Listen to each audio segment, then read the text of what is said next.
Hello. അപ്പോൾ ഇന്ന് നമ്മുടെ കേരളത്തിൻ്റെ ഒരു ട്രഡീഷണൽ ആയിട്ടുള്ള ഒരു സ്നാക്ക് എന്ന് പറയേണ്ട നമുക്ക് എല്ലാവർക്കും അറിയാം, ഉണ്ണിയപ്പം നമ്മുടെ എല്ലാവരുടെയും ഒരു ഫേവറേറ്റ് ആയിട്ടുള്ള ഒരു ഫുഡാണ്. അപ്പോൾ ഞാൻ അതാണ് ഇന്നത്തെ എൻ്റെ ഒരു ഷോർട്ട് വീഡിയോ ആയിട്ട് ചെയ്യാൻ പോകുന്നത്. അപ്പോൾ എല്ലാവർക്കും welcome to another episode of Rashmi's vlogs.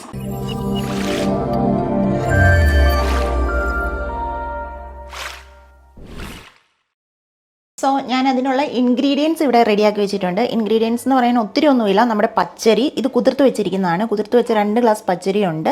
പിന്നെ ശർക്കര ഇത് പൊടിയായിട്ട് തന്നെയാണ് കേട്ടോ കിട്ടുന്നത്. അപ്പം ശർക്കര ഞാൻ 2 ഗ്ലാസ് ആയിരിക്കും, ഞാൻ ഒരു 1.25 ഗ്ലാസ് ശർക്കര വരും, അത്രയാണ് എടുത്ത് വെച്ചിരിക്കുന്നത്. പിന്നെ മധുരം അനുസരിച്ചാട്ടോ, കുറച്ചുകൂടി മധുരം വേണമെങ്കിൽ കുറച്ചുകൂടി ശർക്കര ചേർക്കാം.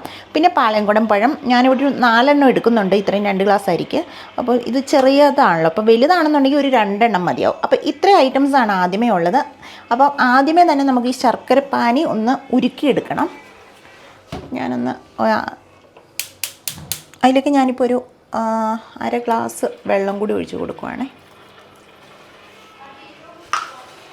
നമുക്കൊന്ന് ഇളക്കി കൊടുക്കാം.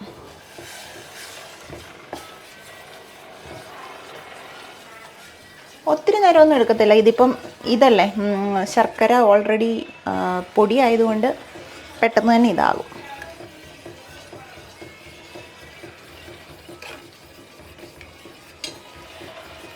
ഒന്ന് പതഞ്ഞു വരണം. ഇതേ ഒരു 2 മിനിറ്റ് എടുത്തേ ഉള്ളൂ, പെട്ടെന്ന് ജസ്റ്റ് തിളച്ച് വന്നിട്ടുണ്ട്. ഇനിയിപ്പോൾ ഓഫ് ചെയ്യാം. കാരണം എന്താ വെച്ചാൽ ഒത്തിരി നേരം നമ്മളിത് വെച്ചുകൊണ്ടിരുന്നത് അത് വറ്റി പോകത്തില്ല. അത്രയൊന്നും ആവശ്യമില്ല. നമുക്ക് ഈ വെള്ളം ഈ പച്ചരിയുടെ കൂടെ തന്നെ അരയ്ക്കാനുള്ളതാണ്, അപ്പം അത് ആവശ്യമുണ്ട്. സോ നമുക്കിതിനെയും ഓഫ് ചെയ്തേക്കാം. ഞാനിനി ഇതൊന്ന് അരിച്ചെടുക്കും. കാരണം ഇതിനകത്ത് എന്തെങ്കിലും എന്താ പറയണ്ടേ, നമ്മുടെ ചെറിയ കരിമ്പിൻ്റെ എന്തെങ്കിലുമൊക്കെ പീസൊക്കെ ഉണ്ടെന്നുണ്ടെങ്കിൽ ഒന്ന് മാറി കിട്ടാൻ വേണ്ടി ഒന്നുകൂടി അരിച്ചെടുക്കണം. എന്നിട്ടൊന്ന് തണുപ്പിക്കണം കേട്ടോ. സോ നമ്മുടെ ശർക്കര പാനി തണുത്ത് വന്നിട്ടുണ്ട്. അപ്പോൾ ഇനി നമുക്ക് വലിയ ഒത്തിരി പരിപാടികളൊന്നുമില്ല. ആദ്യമേ നമ്മൾ പച്ചരി നമുക്ക് പയ്യെ മിക്സിയിലേക്ക് ഇടാം. സോ ഇത് ഫുള്ള് ഒരുമിച്ച് തന്നെ ഇടാം. ഒറ്റ പ്രാവശ്യമായിട്ട് നമുക്ക് അരച്ചെടുക്കാം. കൂടുതലുണ്ടെങ്കിൽ നമ്മൾ 2 പ്രാവശ്യമായിട്ട് അരയ്ക്കണം. ഇതിപ്പോൾ ഈ ജാറിൽ തികയുന്നതേ ഉള്ളൂ. അപ്പം ഒട്ടും വെള്ളം വേണ്ട കേട്ടോ. ഇതിനകത്ത് നമ്മൾ ആ ശർക്കരപ്പാനി മാത്രമേ ഒഴിക്കത്തുള്ളൂ. ഇനി ഇതിലേക്ക് ഈ ശർക്കരപ്പാനി അങ്ങ് ഒഴിച്ചു കൊടുക്കാം.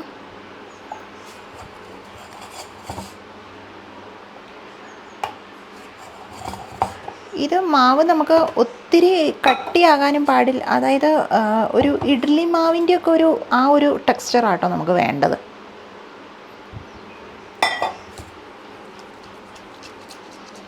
നമുക്കിതൊന്ന് അരച്ച് നോക്കാം. ഇനിയിപ്പോൾ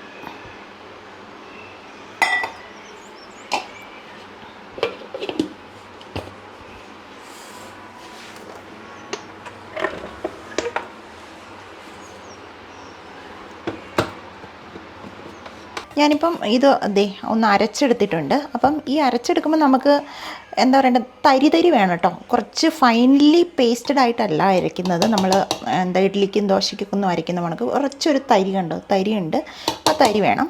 അപ്പോൾ ഇനി ഇതിൻ്റെ കൂടെ തന്നെ ഈ പഴവും കൂടി ഇട്ട് അരച്ചെടുക്കാവുന്നതേ ഉള്ളൂ. അപ്പം പഴം ഇട്ട് കഴിഞ്ഞ് നമുക്കിനിയിപ്പോൾ എന്തെങ്കിലും വെള്ളം വേണ്ടി വരില്ല. ഇനിയിപ്പോൾ വേണമെന്നുണ്ടെങ്കിൽ ഒരു 1/4 ഗ്ലാസ്സോ അല്ലെങ്കിൽ അങ്ങനെ ചേർത്ത് കൊടുക്കാം. അപ്പം ഞാൻ ഇതിലേക്ക് പഴവും കൂടി ഇടുവാണ്. കട്ട് ചെയ്തിട്ട് വേണമെങ്കിൽ ഇടാം.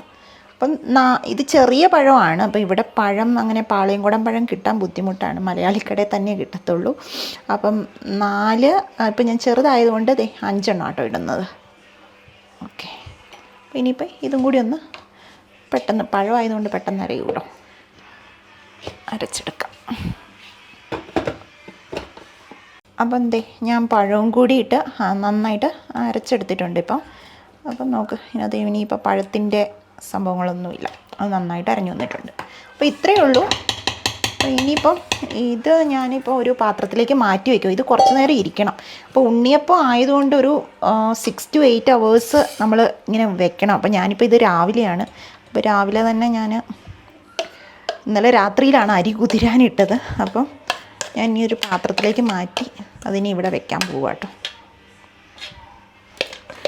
അത് കഴിഞ്ഞ് ഇതിൻ്റെ കൂടെ ചേർക്കാനുള്ള വേറെ ഐറ്റംസും ഉണ്ട്. അതായത് നമ്മുടെ നെയ്യിൽ തേങ്ങാക്കൊത്ത്, അത് ഇപ്പം ചേർത്ത് വെക്കണമെന്നില്ല. അത് നമ്മൾ ഉണ്ടാക്കുന്നതിന് മുമ്പായിട്ട് ജസ്റ്റ് ആഡ് ചെയ്താൽ മതി. ഇപ്പം ഞാൻ ഇത്രയും അരച്ചതും പിന്നെ ഇച്ചിരി ഏലക്കാപ്പൊടി, ഒരു 3/4 ടീസ്പൂൺ ഏലക്കാപ്പൊടിയും കൂടി ഇതിനകത്ത് ചേർക്കുന്നുണ്ട്. അത്രയാണ് ചേർത്ത് വയ്ക്കുന്നത്. ഞാനിനി ഇതിലേക്കൊരു നമ്മുടെ ഒരു 3/4 ടീസ്പൂണ് ഏലക്കാപ്പൊടി, ഇത്ര ഒരു ഏലക്കാപ്പൊടിയും കൂടി ആഡ് ചെയ്ത് വെക്കുവാണ്. ഇത് ഞാൻ കംപ്ലീറ്റ് പൊടിച്ച് വെച്ചിരിക്കുന്നതാണ്. അപ്പം എന്നിട്ട് നന്നായിട്ടൊന്ന് ഇളക്കി കൊടുക്കാം. കൈയിട്ട് വേണമെങ്കിൽ കൈയിട്ട് തന്നെ അങ്ങ് ഇളക്കി വെക്കാം കേട്ടോ.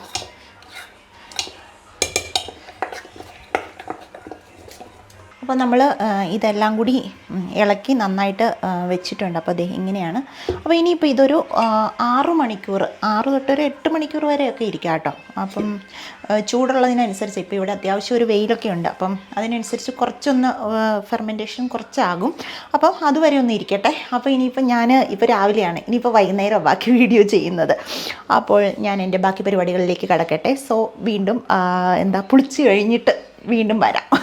അപ്പം 8 അവർ കഴിഞ്ഞ് ഞാൻ വീണ്ടും വന്നിരിക്കുവാണ്. ഇപ്പം സമയം എനിക്ക് തോന്നുന്നു ഒരു 11 മണി ആയപ്പോഴായിരുന്നു ഞാനൊന്ന് മിക്സ് ചെയ്ത് വെച്ചത്. ഇപ്പോൾ സമയം 7 മണിയായി. അപ്പോൾ ഓൾമോസ്റ്റ് 8 അവേഴ്സ് കറക്റ്റാണ്. അതെ, നമ്മുടെ മാവ് ഒരു കുറച്ച് കണ്ടോ ബബിൾസൊക്കെ ആയിട്ട് വന്നിട്ടുണ്ട്. അപ്പോൾ അതിൻ്റെ അർത്ഥം അത് ഒരു ഇത്തിരി പുളിച്ചു എന്നുള്ളതാണ് അതിൻ്റെ അർത്ഥം. അപ്പോൾ അതവിടെ ഇരിക്കട്ടെ. അപ്പോൾ അതിന് മുന്നേ ആയിട്ട് ഞാനിവിടെ ചട്ടി വെച്ചിട്ടുണ്ട്. അപ്പോൾ അതിലേക്ക് നമുക്ക് വെളിച്ചെണ്ണയാണ് ഞാൻ ഒഴിക്കുന്നത്. അപ്പോൾ വെളിച്ചെണ്ണ ഒഴിച്ച് കൊടുക്കാം ഫസ്റ്റ്. അപ്പം എണ്ണ ഇനിയിപ്പം ചൂടാകണം. ഞാനൊരു മീഡിയം ഫ്ലെയിമിൽ തൽക്കാലം ഇടുവാണ്. അതിന് മുമ്പ് നമുക്ക് കുറച്ച് പണിയുണ്ട്. അപ്പം ഞാനിവിടെ തേങ്ങ കൊത്തി വെച്ചിട്ടുണ്ട്. അപ്പോൾ ഈ തേങ്ങ ഒന്ന് നമ്മൾ നെയ്യിൽ വറുത്തിട്ട് നമ്മുടെ ഈ മാവിലേക്ക് ആഡ് ചെയ്യും. അപ്പം ഞാനിതിലേക്കൊരു 1.5-2 സ്പൂൺ നെയ്യ് ചേർക്കുവാണേ.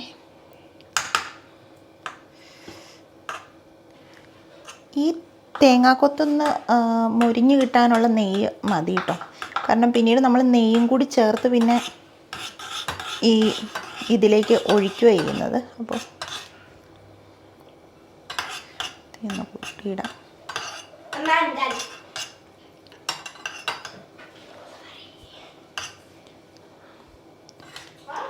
ഇത് മതി. ഇനിയിപ്പോൾ നെയ്യൊന്ന്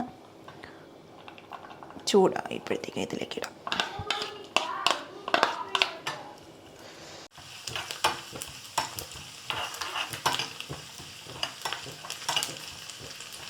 ഇപ്പം മൊരിഞ്ഞു വന്നിട്ടുണ്ട്. ഇനി ഇതൊന്ന് തണുക്കാൻ ഒരു 2 മിനിറ്റ് നമുക്ക് തണുക്കാൻ വയ്ക്കാം. ഇത് വെയിറ്റ് ചെയ്യാം. ഇതിപ്പം ആറി. അപ്പം നമുക്കിനി ഇത് ഫുള്ള്, അതായത് ഈ നെയ്യും തേങ്ങാക്കൊത്തും എല്ലാം കൂടി ഒരുമിച്ച് ഇതിലേക്ക് ഒഴിക്കാം. നെയ്യിൻ്റെ ഒരു ടേസ്റ്റും എല്ലാം കൂടി നല്ലതായിരിക്കും. പിന്നെ അതുപോലെ തന്നെ ആക്ച്വലി നമ്മൾ ട്രഡീഷണലായിട്ട് ഉണ്ടാക്കുമ്പോൾ സോഡാപ്പൊടിയൊന്നും അങ്ങനെ ചേർക്കാറില്ല. പക്ഷെ ഞാനിപ്പോൾ ഉണ്ടാക്കുമ്പോൾ ഒരു 1/4 ടീസ്പൂണ് ജസ്റ്റ് ചേർക്കുന്നുണ്ട്.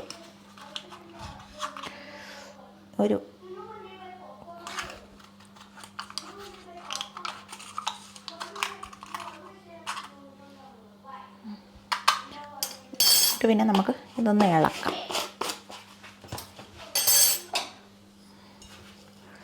നന്നായിട്ടൊന്ന് ഇളക്കി കൊടുക്കണം. ഇതൊന്ന് നന്നായിട്ട് മിക്സ് ചെയ്യുക. അപ്പം ഇതിനിപ്പം ഇരുന്നിട്ട് ഇച്ചിരി ഒന്ന് മുറുകി പോവുകയാണെന്നുണ്ടെങ്കിൽ നമുക്ക് ഒരു 2-3 ടീസ്പൂൺ വെള്ളം കൂടി ആഡ് ചെയ്തിട്ടൊന്ന് ലൂസ് ചെയ്യാവുന്നതാണ്. ഇതിപ്പം കുഴപ്പമില്ല, കറക്റ്റാണ്. അപ്പം നമ്മൾ എണ്ണ ഇനി വെച്ചിട്ടുണ്ട്. അതൊന്ന് ജസ്റ്റ് ഞാൻ ചൂടാക്കാൻ വെച്ചേക്കുവാണ്. മീഡിയം ഫ്ലെയിമിലിട്ടിട്ട് വേവിച്ചാൽ മതി കേട്ടോ. അല്ലെന്നുണ്ടെങ്കിൽ പിന്നെ ഇത് ഉള്ള് നന്നായിട്ട് നമുക്ക് മുരിഞ്ഞ് കിട്ടത്തില്ല. അപ്പോൾ ഞാനിപ്പോൾ ഇവിടെ എന്താണെന്ന് വെച്ചിട്ടുണ്ടെന്നുണ്ടെങ്കിൽ ഇവിടെ ഇത് നമ്മുടെ അപ്പച്ചട്ടിയിലും എണ്ണ ഒഴിച്ച് വെച്ചിട്ടുണ്ട്. പിന്നെ വേറൊരു ചീനിച്ചട്ടിയും കൂടി എടുത്തിട്ടുണ്ട്. ഇതിപ്പോൾ നമ്മളൊരു 3/4 പാകം ആകുമ്പോൾ ഞാൻ ഇതിലേക്ക് ഇട്ടിട്ടും കൂടി ഒന്നുകൂടി ഒന്ന് ഫ്രൈ ചെയ്ത് ഇങ്ങനെ എടുക്കാമെന്ന് വിചാരിച്ചിട്ടാണ്. അപ്പം എണ്ണ ചൂടായി വരുന്നുണ്ട്. എണ്ണ അത്യാവശ്യം ചൂടായിട്ടുണ്ട്. അപ്പം ഞാൻ കുറേശ്ശെ ഇനി ഒഴിച്ചു കൊടുക്കുവാണ്. തീപ്പം ഒന്നിച്ചിരി കുറച്ച് വയ്ക്കുക.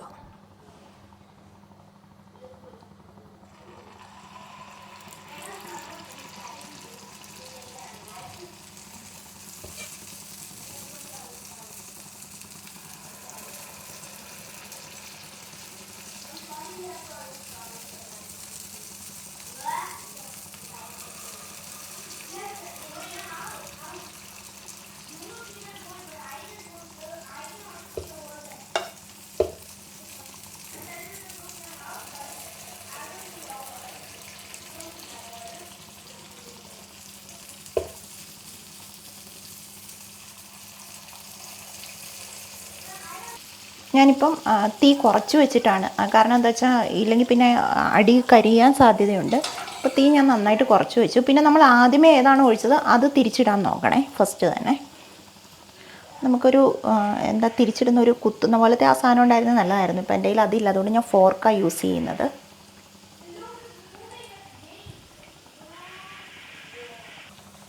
ഞാൻ പയ്യെ സ്ലോലി തിരിച്ചിടാൻ നോക്കുവാണ് ഇപ്പം, കാരണം ഇതിൻ്റെ അടി അല്ലെങ്കിൽ നമുക്ക് കരിയാൻ സാധ്യതയുണ്ട്.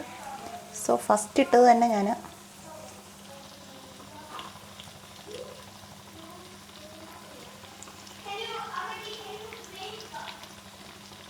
ഇപ്പം ഞാനിത് മീഡിയം ഫ്ലെയിമിലാണ് ഇട്ടിരിക്കുന്നത്, കാണാൻ നിങ്ങൾക്ക്. കാരണം എന്താ വെച്ചാൽ നമുക്ക് എല്ലാ സൈഡും ഒന്ന് മൊരിഞ്ഞു വരണമല്ലോ. അപ്പം ഒത്തിരി തീ കൂട്ടിയിട്ടിട്ടുണ്ടെന്നുണ്ടെങ്കിൽ പെട്ടെന്ന് കരിയാൻ സാധ്യതയുണ്ട്. അതുകൊണ്ടാണ് മീഡിയം ഫ്ലെയിമിലിട്ട് തന്നെ ചെയ്യണം. കുറച്ച് ശ്രദ്ധിച്ച് ചെയ്യണം നമ്മളിത് ഉണ്ടാക്കുമ്പോഴത്തേക്കും. കാരണം എന്താ വെച്ചാൽ പിന്നെ എനിക്ക് തോന്നുന്നു ഈ പാത്രം എനിക്ക് ഇത്തിരി പരന്ന ടൈപ്പാണ്. അപ്പോൾ അതുകൊണ്ട് നമ്മുടെ നാട്ടിലൊക്കെ കുറച്ചുകൂടി കിട്ടുന്നത് കുറച്ചുകൂടി ഒന്ന് ഉരുണ്ടിരിക്കുന്ന ടൈപ്പാണ്. അപ്പം അതിൻ്റെ ഒരു വ്യത്യാസം കൂടി ഉണ്ട് കേട്ടോ.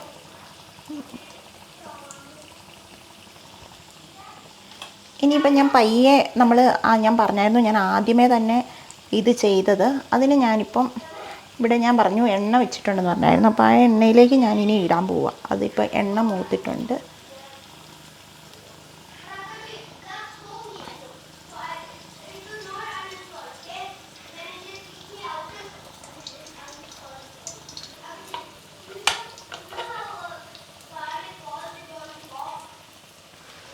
അപ്പം ഇതിനിപ്പോൾ കുറച്ചുകൂടി വേകാനുണ്ട് എന്തായാലും. അപ്പോൾ അത് അവിടെ ഇതാകുമ്പോഴത്തേക്കും ഞാൻ ഇതൊന്ന് മൊരിച്ചെടുക്കണം. നമ്മുടെ ആ ഉണ്ണിയപ്പത്തിൻ്റെ ഒരു ഇച്ചിരിയുടെ ഒരു ഡാർക്ക് കളറിലേക്ക് വരുത്താൻ വേണ്ടിയിട്ട് ഞാനൊരു പാത്രം എടുത്തു വെച്ചിട്ടുണ്ട്. ഇനിയിപ്പോൾ നമുക്ക് പാത്രത്തിലേക്ക് പയ്യെ മാറ്റാം. അപ്പോൾ ഇതിൻ്റെ തീ ഞാൻ കുറച്ചിട്ട്, കാരണം ഇതിനി കോരി എടുത്തിട്ട് വേണം ഇനിയിപ്പം നമുക്ക്. കണ്ടോ, നല്ല കളറൊക്കെ ആയി തുടങ്ങി. ഇനിയിപ്പോൾ പയ്യെ നമുക്കിത് ഇനി അങ്ങ് എടുക്കാം. സോ ഇങ്ങോട്ടേക്ക്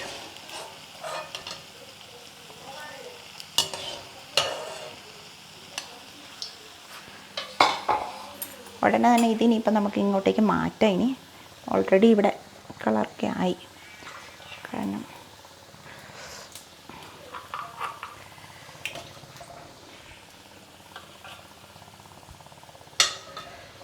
അപ്പം ഇതിനിപ്പം ഞാനൊരു സിമ്മിലിട്ടിരിക്കുകയാണ്. അപ്പോൾ അതൊന്ന് ആകുമ്പോഴത്തേക്കും ഞാൻ കുറച്ചുകൂടി എണ്ണ ഇങ്ങോട്ടേക്ക് കൊടുത്തു. ഇത് ഓൾമോസ്റ്റ് ആയിട്ടുണ്ട്. ഇതിനിപ്പം നമുക്ക് ഇങ്ങോട്ടേക്ക് എടുക്കാം.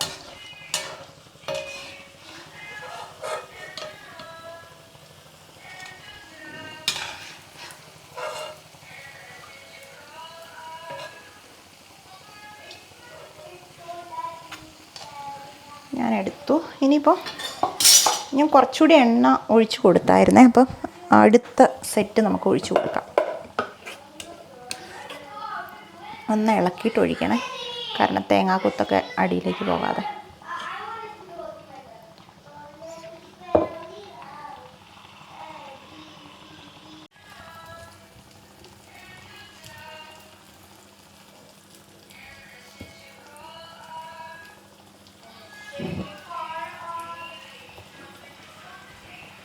സോ ഞാൻ അടുത്ത സെറ്റും കൂടി ഞാൻ വെച്ചിട്ടുണ്ട്. അപ്പം ഇതിനിപ്പം ഒരു 3/4 വേവാകുമ്പോൾ ഇതിലേക്ക് ഇട്ടിട്ട് നന്നായിട്ട് മുരിച്ചെടുക്കുക.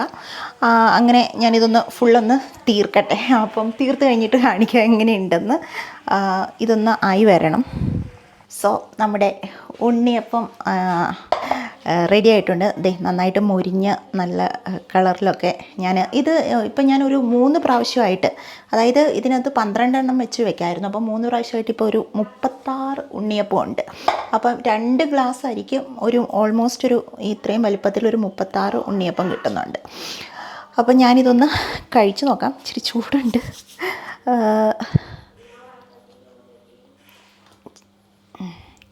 ഇതൊന്ന് നിങ്ങളെ കാണിച്ചു തരാം. ഫസ്റ്റ് എങ്ങനെ ഇതിൻ്റെ അകമൊക്കെ എങ്ങനെയാണെന്ന് കണ്ടോ. നന്നായിട്ട് എന്താ പറയണ്ട, അകം നല്ല സോഫ്റ്റായിട്ട് വന്നിട്ടുണ്ട്. പുറം എന്നാൽ നന്നായിട്ട് മൊരിഞ്ഞിട്ടുമുണ്ട്. അപ്പോൾ ഞാനിതൊന്ന് ജസ്റ്റ് ഒന്ന് കഴിച്ച് നോക്കട്ടെ.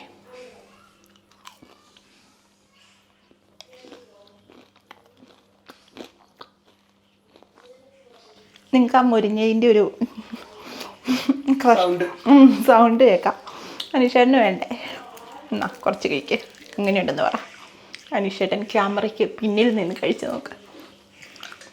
കൊള്ളാം, നന്നായിട്ടുണ്ട്. അപ്പോൾ ദേ കണ്ടോ, ഇതിൻ്റെ അകമൊക്കെ നല്ല എന്താ പറയണ്ടേ, നല്ല സ്പോഞ്ച് പോലെ ഇരിപ്പുണ്ട്. അപ്പം നമ്മുടെ മുരിഞ്ഞ എന്താ പറയണ്ടേ അടിപൊളിയായിട്ട് ഉണ്ണിയപ്പം റെഡിയാണ്. അപ്പം നിങ്ങളെല്ലാവരും ഒന്ന് ട്രൈ ചെയ്ത് നോക്ക്. ഇത് എനിക്ക് തോന്നുന്നു അത്രയും നമ്മളൊന്ന് അരിയൊന്ന് നേരത്തെ കുതിർത്തി വെക്കണം. നമ്മളൊന്ന് നേരത്തെ ഒന്ന് ടൈമിങ്സ് ഒന്ന് അറേഞ്ച് ചെയ്ത് വെക്കണം. കാരണം എന്ന് വെച്ചാൽ ഇത് ഇൻസ്റ്റൻ്റ് അല്ലല്ലോ, കുറച്ച് സമയം എടുത്തിട്ട് ഇപ്പോൾ ഒരു 6 to 8 hours വരെ വെയിറ്റ് ചെയ്തിട്ടാണ് നമ്മൾ ഉണ്ടാക്കുന്നത്. അപ്പം അതിൻ്റെ ആ ഒരു ടൈം ഒന്ന് അഡ്ജസ്റ്റ് ചെയ്ത് വെച്ചാൽ മതി. പിന്നെ അരി കുതിർക്കാനും, അരിയും ഞാൻ ഓൾമോസ്റ്റ് ഒരു 8 hour കുതിർന്ന് വെക്കാൻ വേണ്ടി വെച്ചായിരുന്നു. അപ്പോൾ അത് രണ്ടും ഒന്ന് ശ്രദ്ധിച്ചാൽ മതി. ബാക്കിയെല്ലാം സെയിം. സോഡാപ്പൊടി ഒരു 1/4 ടീസ്പൂൺ or 1/2 ടീസ്പൂൺ, അതിൽ കൂടുതൽ വേണ്ട കേട്ടോ. കാരണം ഈ പൊട്ടിത്തെറിക്കാനൊക്കെ സാധ്യതയുണ്ട്. അപ്പോൾ അതിൽ കൂടുതലൊന്നും യൂസ് ചെയ്യരുത്. അപ്പോൾ ഇന്നത്തെ വീഡിയോ നിങ്ങൾക്ക് ഇഷ്ടപ്പെട്ടു എന്ന് വിചാരിക്കുന്നു. വീഡിയോ ഇഷ്ടപ്പെട്ടാൽ സബ്സ്ക്രൈബ് ചെയ്യുക, ലൈക്ക് ചെയ്യുക, കമൻറ്റ് ചെയ്യുക. വീണ്ടും നെക്സ്റ്റ് ഒരു വീഡിയോ ആയിട്ട് വീണ്ടും വരാം. അതുവരെ this is bye from Rashmi.